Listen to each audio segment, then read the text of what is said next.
ድምጻችሁ ብንሰማ ሶስት ጥቅም አለው እግዚአብሔር ደስ ይለዋል ሰይጣን ያፍራል እኛም ለመኖራችሁ ማረጋገጫ እናገኛለን ማለት ነው በስመ አብ ወወልድ ወመንፈስ ቅዱስ አሐዱ አምላክ አሜን እግዚአብሔርን ብላችሁ ይቅርታውን ቸርነቱን አምናችሁ ከቅድስት ድንግል እናቱና ከቅዱሳን ባለሟሎቹ የሚገኘውን ጥበቃና ምልጃ ተስፋ አድርጋችሁ በዚህ ቦታ እንድትሰበሰቡ እግዚአብሔር የፈቀደላችሁ የእግዚአብሔር ቤተሰቦች ምእመናን እንዴት ዋላችሁ እንዴት አመሻችሁ እንዴት አደራችሁ ሳይሆን እንጨርሳለን ሰዓቱ እየሄደ ነው ለማንኛውም እንዴት አመሻችሁ በየጊዜው በየቦታው በየምክንያቱ የመከረን ያስተማረን ራሱ ምስጢርና ጥበብ የሆነ የምስጢርና የጥበብ ባለቤት የነበረ ያለ የሚኖር አባታችንም አምላካችንም እግዚአብሔር ክብርና ምስጋና ይግባው ሰዓቱን ለመጠቀም ያህል ጥር ምጥን ሰብሰብ አድርጌ ጥቂት ነገር እናገራለሁ የእናንተን ጆሮ ይክፈት የኛን አንደበት ይፍታ በመላ በግምት የግለሰባችን እንዳናፈስባችሁ ጆሮአችሁን ይጠብቅላችሁ አንደበታችንንም ይቆጣጠር እግዚአብሔር ትምጻ መንግስትከ በሉ እስኪ ኧረ አይሰማም ትምጻ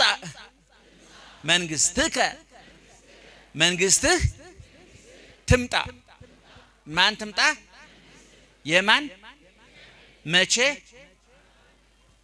መቼ ዛሬ አሁን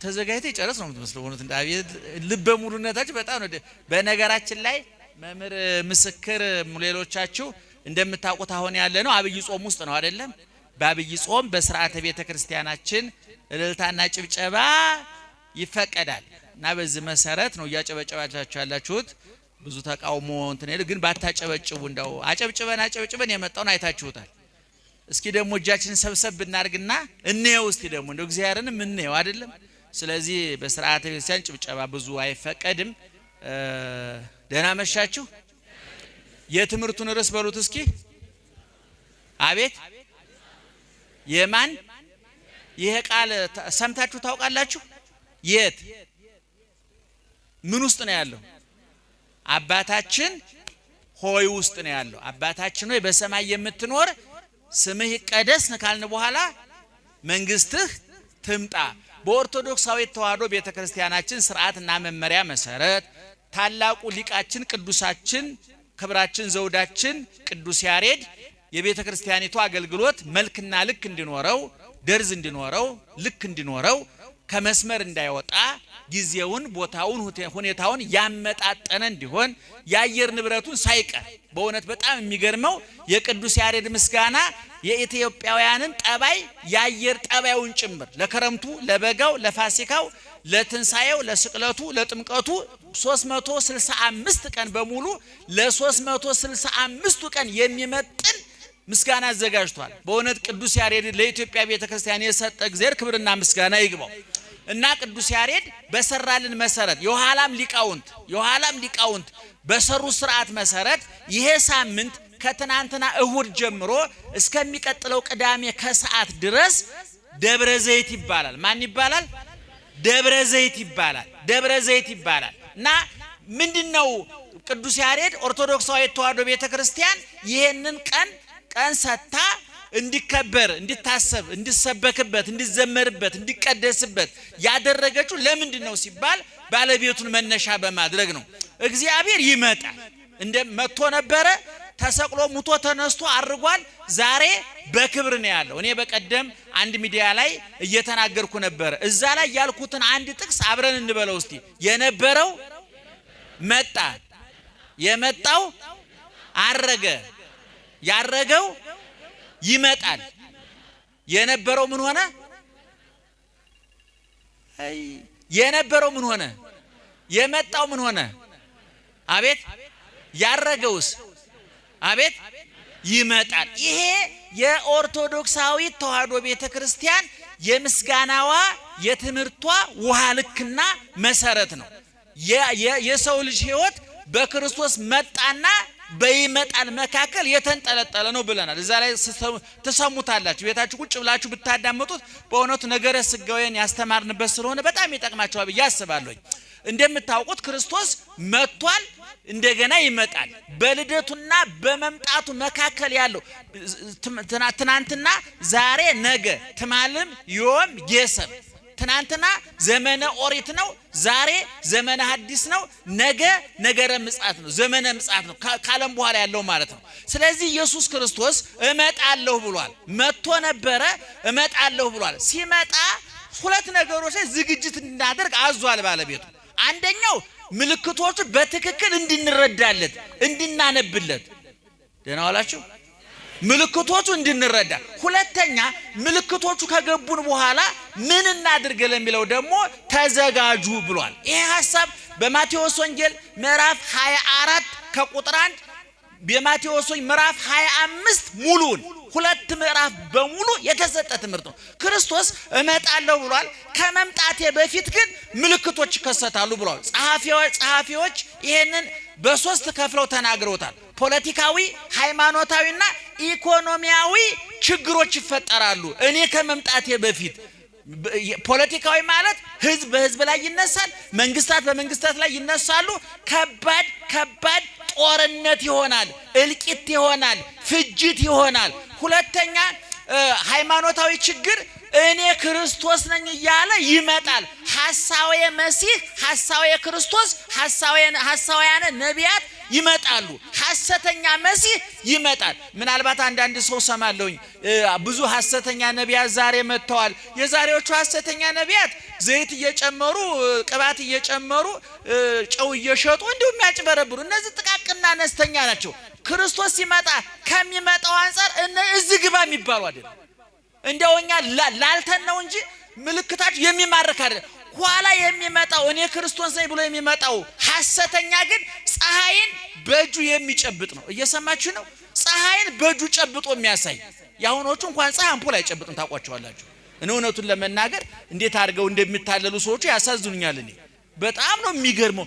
የወረደ የዘቀጠ እንዲያው ሊጸለይለት የሚገባ ሲገባ እጸልይላችኋለሁ የሚል እስኮ ሊጸለይለት ነበር የሚገባው እኮ እጸለይላችኋለሁ የሚል ሐሞቱ የፈሰሰ ወኔ የከደው ይሉኝታ ቢስ የሰብናን መለኪያ የኢትዮጵያዊነትን ወሰን ክብር ያለፈ የዘቀጠ ስራ ነው የሚሰራው። ኋላ ክርስቶስ ይመጣል ያለው ግን እንዲቀላል እንዳይመስላችሁ ድንቅ ተአምራት የሚያደርግ እንደውም ባለቤቱ ወሶበ ኢሐጽራ እና እነዛ ቀኖች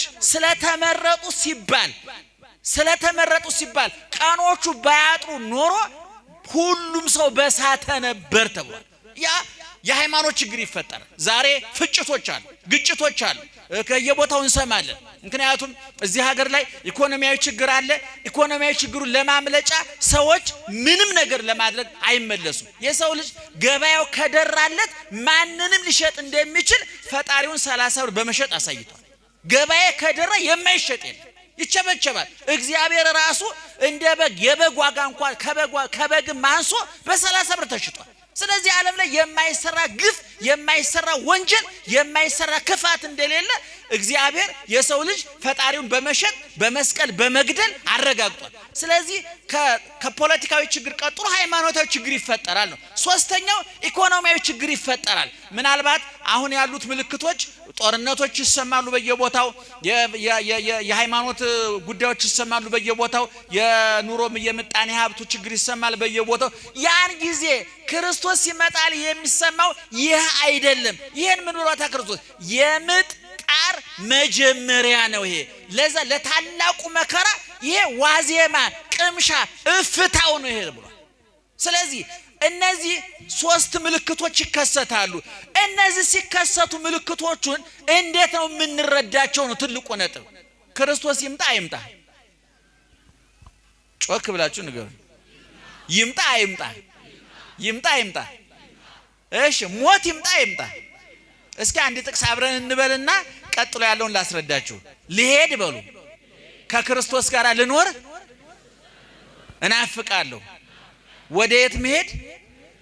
ከማን ጋር ለመኖር ምን አደርጋለሁ? እናፍቃለሁ። ቅዱስ ጳውሎስ ነው የሚለው። በጣም በቀላል ቋንቋ ተርጉሞ ካላችሁኝ ይሄን ቅዱስ ጳውሎስ ምን እያለን ነው? መሞት ናፍቆኛል እያለን ነው። ሞት ናፍቋችኋል? መሞት ትፈልጋላችሁ? አንፈልግም። ያበሻ እያጣጣረ እንኳን ማምሻ እድሜ ነው የሚል ጀግና ነው። ቆሎ አንጀቱ ታጥፎ አጥንቱ ገጦ ደሙ ተመጦ ቆዳው ደርቆ ስጋው አልቆ አልጋ ላይ ተጣብቆ ማምሻ እድሜ ነው። እስቲ በሰላም አሳድረኝ በግድ መንጭቆ ነው ሞት የሚወስደን ታውቃላችሁ። በየቦታው በየጸበሉ ተንከራተን ገንዘብ ያላቸው በአውሮፓ በአሜሪካ በሰለጠነው ዓለም እኛ ድሆቹ ደግሞ በሶና ቆሎ ተሸክመን በየጸበሉ ተንከራተን መንጭቆ ነው ሞት የሚወስደን ታውቃላችሁ። ማንም እሺ በጀ ብሎ መሞት የሚፈልግ ሰው የለም። እውነቱን ለመናገር ግን ሐዋርያው ቅዱስ ጳውሎስ ምን አለ? ሊሄድ ከማን ጋር ልኖር ምን አደርጋለሁ? ሞቴ ናፍቆኛል። እኛ እኮ ክርስትና ቢገባን እኮ ሰው እናቱ ሲሞትበት እኮ እንኳን ደስ ያለህ እናቱ ሞተችል ነበር መባል ያለበት እኮ። እንኳን ደስ ያለ አባት ሞተልህ፣ እንኳን ደስ ያለሽ ወንድምሽ ሞተልሽ። ሰው በደስታ ልጁን አሜሪካ ልኮ ወደ መንግስተ ሰማያት እያለቀሰ ከላከ አሜሪካ ገብተው መንግስተ ሰማያት አልገባችሁ ማለት እኮ ነው አይደል? ሰው አሜሪካ ሲሄድ ቦሌ በእንባ እየተሸኘ በደስታ ስጦታ ተሰጥቶ አበባ ተሰጥቶ ቦሌ ላይ የሚፈሰው እንባ እኮ ከሄደ በኋላ ይረሳኝ ይሆን ነው እንጂ ፍቅር እኮ አይደለም። እውነቱን ለመናገር ይሄ ሰውዬ እንባዬ ትዝ እያለው እንደው ዶላር ይልክ ይሆን እንጂ በሰላም ግባ ብለን ሸኝተን የምን መነፋረቅ ነው? ይረሳኛል ወይ እኮ ነው አይደል? ሰው በደስታ አሜሪካ ወንድሙን የላከ ሰው እንዴት ወደ ክርስቶስ በተስፋ መቁረጥ ይሸኛል? ታላቁ ሊቅ ዮሐንስ አፈወርቅ ወበእንቲአክ እየሰማችሁ ነው። ወበእንቲአክሙ አፍር አለ። አሳፈራችሁኝ አለ ክርስቲያኖች ዮሐንስ አፈወርቅ ሲናገር። ምክንያቱም ለቅሶ ሲሆን ታውቃላችሁ ኢትዮጵያውያንም በትም የተለመደ ሰው ሲሞት ለቅሶ ላይ የተለያየ ሃይማኖት ሰዎች ይመጣሉ እና ዮሐንስ አፈወርቅ እኛ ትንሣኤ ሙታን ብለን አስተምረናችሁ ክርስቶስ ሙቶ እንደተነሳው እናንተም ትነሳላችሁ ብለን እያስተማርናችሁ መንግስት ትምጣ እያልን እየጸለይን ሀገራችን በሰማይ ነው ብለን እየጸለይን አባታችን ሆይ በሰማይ የምትኖር ብለን እየጸለይን ተስፋ እየጠበቅን ዘመር ሲሞትብን ግን ፊት እንነጫለን፣ ጸጉር እንላጫለን፣ ያዙ ይልቀቁኝ አብራችሁ ቅበሩኝ እንላለን እና ከኛ ሃይማኖት ውጭ ያሉ ሰዎች በእውነት እነዚህ ሰዎች ኋላ እንነሳለን ብለው ያምናሉ እንዴ? አያያዛቸው አይመስልም። ዮሐንስ አፈወርቅ አፈርኳል በእናንተ ተግባር። ስለዚህ የማን መንግስት ይምጣ? የእግዚአብሔር መንግስት በየት በኩል ነው የሚመጣው? በሞት በኩል ነው የሚመጣው። ምልክቶቹ ቅድም እንደነገርኳችሁ ጦርነቱ፣ ረሃቡ፣ መከራው ሲደራረብ ይሄ የምን ምልክት ነው? የማን መምጣት ምልክት ነው? የክርስቶስ መምጣት ምልክት ነው። ስለዚህ እናንተ ከመሸበር፣ ከመደንገጥ፣ ከመበርገግ፣ ከመታወክ፣ ተስፋ ከመቁረጥ ይልቅ ምልክቶቹን እያያችሁ ተዘጋጅታችሁ ጠብቁኛልና ምዕራፍ 24 ከ36 በኋላ ምዕራፍ 25 ሙሉውን ክርስቶስ ሂደቱን ተናገረ። አንደኛ ምልክቶቹን ተናገረ። ሁለተኛ ምልክቶቹን የሚያዩ ክርስቲያኖች ምን ማድረግ አለባቸው የሚለውን ተናገረ። እንግዲህ እናንተ ያቀድም የተናገራቸው ሃይማኖታዊ፣ ፖለቲካዊ፣ ኢኮኖሚያዊ ችግሮች ሲፈጠሩ ክርስቲያኖች ምንድነው መሆን ያለባቸው? ድለዋኒክሙ ንበሩ ተዘጋጅታችሁ ጠብቋልና ማቴዎስ 25 ከቁጥር 1 እስከ 14 ላይ ክርስቶስ ተናገረ። ትመስል መንግስተ ሰማያት አስሮነ ደናግል እለነሳ ማሃተው ይሆን ወወፃ ውስተ ቀበላ መራዊ። ደህና መሻችሁ በደንብ ስሙን። መንግስተ ሰማያት 10 መብራታቸውን ይዘው ሙሽራቸውን ሊቀበሉ ይወጡ 10 ደናግልን ትመስላለች አለ መጽሐፍ ቅዱሱ። ቆነጃጅት ብሏቸዋል። የግዙ ደናግል ነው የሚለው። ቆንጆ ማለት በመጽሐፍ ቅዱስ ቋንቋ አይኗ፣ ጥርሷ፣ አፍንጫዋ ማለት አይደል፣ ከመልክ ጋር አይገናኝ። ቆንጆ ማለት በመጽሐፍ ቅዱስ ቋንቋ በክብረ ንጽህና ያለች፣ በድንግልና ያለች ወንደማታውቅ ማለት። ጎበዝ ማለትም እንዲሁ ነው። ጎበዝ አንድ ሰው ጎበዝ ነው ከተባለ ሴት የማያውቅ ቆንጆ ናት ከተባለች ደግሞ በድንግልና ያለች ማለት። ለዚህ ነው መጽሐፍ ቅዱስ የቁንጅና ባልሽን ይላል። የቁንጅና ባል ማለት ምን ማለት ነው? የሕግ ባል ማለት ነው። የድንግልና ባሏ ማለት። ስለዚህ እነዚህ ሴቶች 10 ናቸው፣ ደናግል ናቸው። የት ሄዱ? ሙሽራ ለመቀበል። ሙሽራውን ለመቀበል ሲሄዱ ሰርግ ቤት ከሄዱ በኋላ ሙሽራው ዘገየ። ሙሽራው ከመዘግየቱ የተነሳ ሌሊቱን ሙሉ እሱ ጋር ስለምናሳልፍ እስኪመጣ ድረስ ትንሽ እንደው እንቅልፍ እንውሰድ። ምንድነው ናፕ ነው የምትሉት እናንተ? ናፕ ገደም ብለን ሙሽራውን እንጠብቅ በኋላ ትንሽ ድካም እንዲቀልስን ብለው ገደም አሉ። ስንት ናቸው ሴቶቹ? ጮክ ብላችሁ ንገሩኝ። ምንድናቸው? ቆነጃጅት ምንድነው ብያለሁ? ደናግልና የት ነው የሄዱት? አቤት ሙሽራው ምን ሆነ? ዘገየ። ስለዘገየ ትንሽ እንተኛ ብለው ተኙ። ሙሽራው መጣና ጥሩምባ ተነፋ። ልክ ግርግር ሲፈጠር ሸብረቡ ሲበዛ የተኙት 10 ሁሉ ብንናሉ ነቁ። ወዳው ልብሳቸውን አስተካከሉና 10 ሁሉ ነቁ ከእንቅልፋቸው። ነገር ግን ሙሽራውን ለመቀበል የሚያስፈልግ 2 ነገር ነበረ፣ ፈትልና ዘይት። ወይም በጣም እናቅለው ከተባለ እናንተ በምታውቁት ቋንቋ ክርና ጋዝ ማለት ነው። ምእመናን ደህና ዋላችሁ? ክርና ጋዝ ማለት ነው። አንድ ኩራዝ ታውቃላችሁ? በደንብ ያዙት። የመብራቱ ዋጋ እየጨመረ ነው። ሞኝ እንዳትሆኑ። የእግር መንገድ ተለማመዱ። ነዳጅ እየጨመረ ነው። ከምትነድ እግርህን አስለምደው። የኖርንበት ነው። እግዚአብሔር ይመስገን። ፈረንጆቹ ይሰቃዩ ምቾት ያንገላታቸው እንጂ እኛ በእግራችን ለመሄድ ችግር የለብንም። እና አንድ ኩራዝ እንዲበራ ምን ያስፈልገዋል? አቤት አቤት ጋዝ ብቻውን ይነዳል? ክር ብቻውን ይነዳል? ስለዚህ ምን ያስፈልጋል? ክርና ጋዝ ያስፈልጋል። ልክ ከ10 5ቱ 2ቱንም ይዘዋል፣ ክሩንና ጋዙን ማለት ነው። ወዳው ሙሽራው ሲመጣ መብራታቸውን ለኮሱና ሙሽራቸውን እልል እያሉ አጅበው ተቀበሉ። 5ቱ ደግሞ ክር ብቻ ነው የያዙት። ብንን ሲሉ ትዝ ሲላቸው ጋዝ አልያዙም።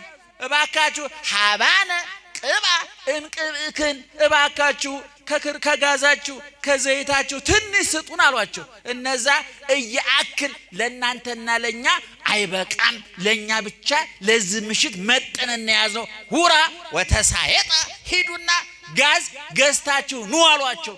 ከዛ በኋላ እነዛ ዝርክርክ ሴቶች 5ቱ በየሰፈሩ እዚህ ሰፈር ሱቅ አለ፣ ጋዝ አለ የለም፣ ጋዝ አለ የለም፣ ክራቸውን አንጠልጥለው ሲመለሱ ልባሞቹ ክርና ጋዛቸውን ለኩሰው ሙሽራቸውን አጅበው እልል እያሉ ገብተው በሩ ተዘግቶ ጭር ብሎ በሩ ሜዳው ጭር ብሎ ባዶ ሆኗል። ከዛ በኋላ እባክህ ብለው አንኳኩ ሴቶቹ። አርህወነ እባክህ ክፈትልን አስገባን አሉ። አማን እብለክን እያምረክን እስመስእንክን ተጊሃ ምስሌ፣ እንደኔ ተግታችሁ መጠበቅ ተዘጋጅታችሁ መጠበቅ አልቻላችሁምና እውነት እላችኋለሁ አላውቃችሁም አላቸው። ከዚህ ይሰውረን እግዚአብሔር። ጋዙን ከክሩ ጋር ያዋህድልን እግዚአብሔር። ሴቶቹ ስንት ናቸው አልኩኝ? የት ሄዱ? ሙሽራው ምን ሆነ? ስለዘገየ ተኙ። ሙሽራው ሲመጣ አቤት ስንቱ 10። ከዛ በኋላ ልዩነቱ የተጀመረው የት ላይ ነው? ከዚህ በኋላ ነው። ሙሽራውን ለመቀበል በመውጣት ይለያያሉ። አቤት ሙሽራው የዘገየው ለ10ሩም እኩል ነው አይደለም? የተኙት እኩል ነው አይደለም? የነቁት እኩል ነው አይደለም? እኩል ነው። ልዩነቱ የቱ ጋር ተጀመረ? መብራት ሲያበሩ እነዛ ጋዝ የላቸውም፣ እነዚህ ክር አላቸው። ይሄ ታላቁ ሊቅ ዮሐንስ አፈወርቅ በግብረ ሕማማት ላይ በጻፈው በለተረው በሚነበበው ላይ በእንተ 10 ደናግል ስለ 10 ደናግል ብሎ በተረጎመው ላይ እነዚህ ሴቶች 10 ደናግል ነበሩ። ንጽህናቸውን ጠብቀው ድንግልናቸውን ጠብቀው ከወንድ ርቀው በንጽህና የኖሩ ነበሩ። ነገር ግን ድንግልና ብቻውን አያድንም። ወፍ በአንድ ክንፉ መብረር እንደማይቻለው ሁሉ በመንፈሳዊ ሕይወትም በአንድ ነገር መብረር አይቻልም፣ መምጠቅ አይቻልም፣ መጽደቅ አይቻልም አለ። እነዚህ ሙሽራውን ለመቀበል ወጡ።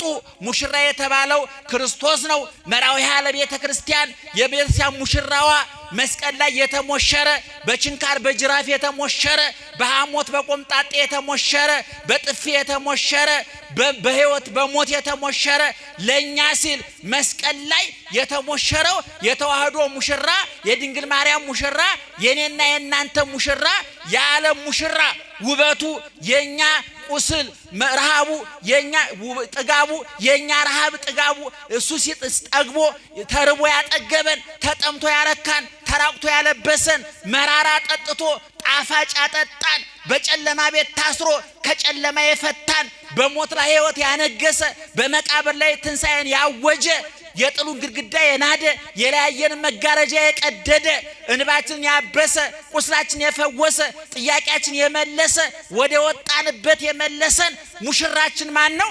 ክርስቶስ ነው። ይሄ ሙሽራ ይመጣል ብለናል አይደለም? ለመላእክት ለሐዋርያት ነግረዋቸዋል። በሐዋርያት ሥራ ምዕራፍ 1 ቁጥር 8 ላይ ስትመለከቱ ክርስቶስ ሲያርግ ሐዋርያት እንዲህ አንጋጠው ክርስቶስ ደመናውን ሲያዩ መላእክት መጥተው ምን አሏቸው? እናንተ የገሊላ ሰዎች ምን ታያላችሁ? እንዲህ ሲያርግ እንዳያችሁት መልሶ ይመጣል አለ። ይመጣል የኛ ጌታ ከጨለማው ይገላግለናል፣ ከግፉ ይገላግለናል፣ ከንባው ይገላግለናል፣ ከረሃቡ ከጥሙ ከበደሉ ከመገፋፋቱ ትርፍና ኪሳራው ረሃብና ጥጋቡ ሐዘንና ደስታው ውርቀቱና ትንሣኤው ሹመትና ሽረቱ በተምታታበት ዓለም ውስጥ ከዚህ ነፃ ያወጣናል። ጊዜ ክብርና ምስጋና ይግባው። ስለዚህ እነዚህ 10 ሙሽሮች 5ቱ ክርም ጋዝም አላቸው። ክር የተባለው ሃይማኖት ነው። ጋዝ የተባለው ምግባር ነው። ስጋውን ደሙን መቀበል ሃይማኖት ነው። ለድሃ ማብላት ክር ነው። ብዙ እዚህ ውስጥ ያላችሁ ባሎች ቤተክርስቲያን መታችሁ ትሰግዳላችሁ፣ ትጸልያላችሁ። ይሄ ክር ነው። እቤት ሚስትህን ካቃጠልካት ግን ጋዝ የለህም ማለት ነው። ምን ያስቃል? አንተ ወነ ሰርታል ማለት ነው። እዛ ጋር አንድ ሰው ስቆ ወንድ ነው የሳቀው። ጋዝ ችግር አለ ማለት ነው። አንቺ እህቴ ባልሽን እያንገበገብሽ እዚህ መተሽ ተሳላሚ ነይ ብትይ እኛ ተላታሚ ነው የምንልሽ። ተላተምሽ ነው የሚባለው። ጋዝ የለም፣ የጋዝ እጥረት አለ ማለት። ሰፈር ሰራተኞች የምትበድሉ ሸማችን የሚበድል ነጋዴ እንደኛ ሀገር እኮ ምእመናን ክፋታችን ጥግ ደርሶ እኮ ለ2 ዓመት ህፃናት የመጣውን መድኃኒት የመጠቀሚያ ጊዜውን አሳልፈው የሚሸጡ ጋዝ ያለቀባቸው ነጋዴዎች አሉ።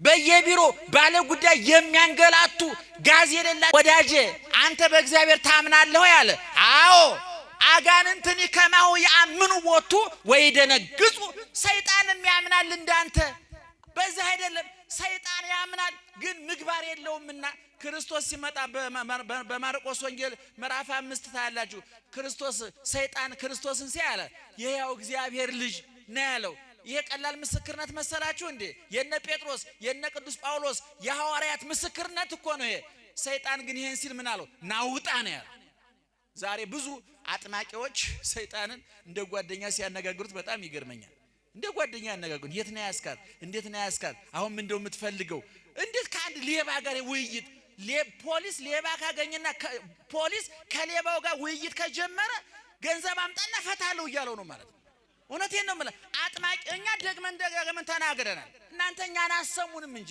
የሚያጠምቁ ሰዎች ሰይጣንን ሊያስለፈልፉት አይገባም ናውጣ ነው ሌባ ነህ ሌባ አጭበርባሪ አታላይ ሰው ቤት ነው የገባው ይሄ ቤት የክርስቶስ ነው እዚህ ቤት ሰይጣን ከገባ ሰው ቤት የገባ ሌባ ማለት ነው ናውጣ ነው የሚባለው አታስለፍልፉት ካስለፈለፋችሁ ውሸታም ነው ሰይጣን አቡሃላ ሐሰት የዮሐንስ ወንጌል ምዕራፍ 8ን አንብቡ ሰይጣን ምን ይለዋል አቡሃላ ሐሰት ልጅ ከአባቱ እንዲገኝ ውሸት ከማን ነው የተገኘው ከሰይጣን አመጻ ወጻት መዛግብትያ ሄኖክም ሲናገር ነቅ ውሸት ሰይጣን አዳምና ሔዋን የዋሹ ሰይጣን አስተምሯቸው ነው ሰይጣንስ ከራሱ አመንጭቶ ውሸታም አጭበርባሪ አታላይ ደስታችሁን ለመንጠቅ 24 ሰዓት የሚያደባ እንዴ እናቃለን እኮ ጸበል ሊጠመቁ ጎረቤቶች ተጠራርተው ሄደው እኮ የታክሲ እኔ ልክፈን በፍቅር ተቃቅፈው እንደው በሰላም ሲመለሱ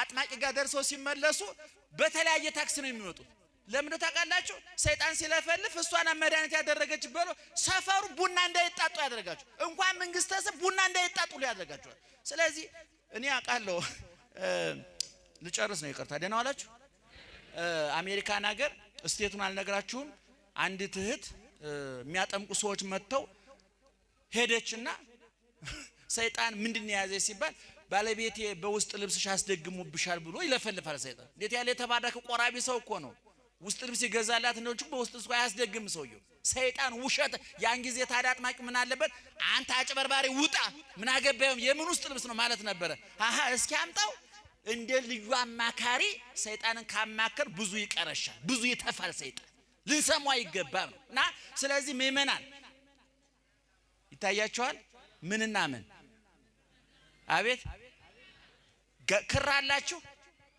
ክር አለን እንዴ ዓለምን የፈጠረው ማን ነው ስላሴ ስንት ናቸው አንድም ሶስትም ናቸው ምስጢረ ስጋዌ ኢየሱስ ክርስቶስ ፍጹም አምላክ ፍጹም ሰው ነው ብለን እናምናለን ምስጢረ ስጋዌ ያመነ የተጠመቀ ይድናል ብለን እናምናለን ምስጢረ ጥምቀት ስጋዬን የበላ ደሜን የጠጣ የዘላለም ሕይወት አለው ብለን እናምናለን ምስጢረ ቁርባን ክርስቶስ ሲመጣ ሙታን ይነሳሉ ብለን እናምናለን ምስጢረ ትንሣኤ ሙታን ይሄን እናምናለን አናምንም ድንግል ማርያም አማላጃችን ናት አይደለችም ጻድቃን ሰማዕታት ቅዱሳን እንወዳቸዋለን አንወዳቸውም የክር ነው ምእመና የክር ነው እግዚአብሔር እንደሚወደን ማረጋገጥ ሃይማኖት ነው እኛ ሰውን ስንወድ ደግሞ ክር ነው አንተ ስጋው ደሙን ስትበላ ሃይማኖት ነው ለድሃ ስታበላ ክር ነው ደህና ደሩ